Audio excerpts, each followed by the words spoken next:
کله چې سخت حالت در باندې راشي، زړه دې تنګي، نور مشکلات لري، غمجن خپي یا حالات داسې چې زړه دې پکې په تنګي، فکر کې چې ټول ژوند نو همدا ده، همیشه به همداسې او ټول ژوند ته د زړه را تنګ شي.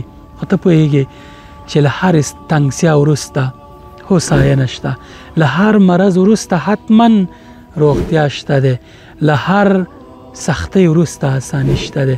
ځکه الله پاک فرمایلی چې ان مع العسر یسرا، له هر سختۍ سره سره اساني شته ده. الله پاک د قران کریم په یو بل آیت کې فرمایي چې لترکبن طبقا عن طبق، تاسې به الله پاک د ستاسې حال له یو حالت نه بل حالت ته بدلوي، یعنی د حالات ټول موقتي دي. زړه ورته مه تنګوه، مشکل دومره مه جدي کوه چې فکر کوي ټول ژوند دې بس شو او همدا ده. نه، دا حالت دې بدلیږي. الله پاک ستا حال له یو حالت نه بل ته حتما بدلی. خو با سعادت او خوشبخت انسان هغه دی چې په هر حال کې د الله پاک سره پاتې شي، هم د تنګسیا په وخت کې، هم د سختۍ په وخت کې، هم د خوشحالۍ په وخت کې، او هم د غم او خفګان په وخت کې.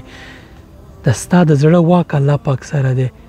ان الله يحول بين المرء وقلبه، او الله پاک د انسان او د انسان زړه ترمنځ حائل دی. یعنی ستا د یو حالت بل حالت ته بدلولی شي. چې کله ستا زړه د الله پاک په واک کې، نه زړه خو حالت لري، یو حالت نه بل ته بدلولی شي.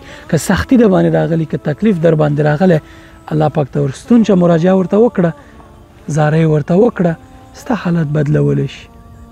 السلام علیکم.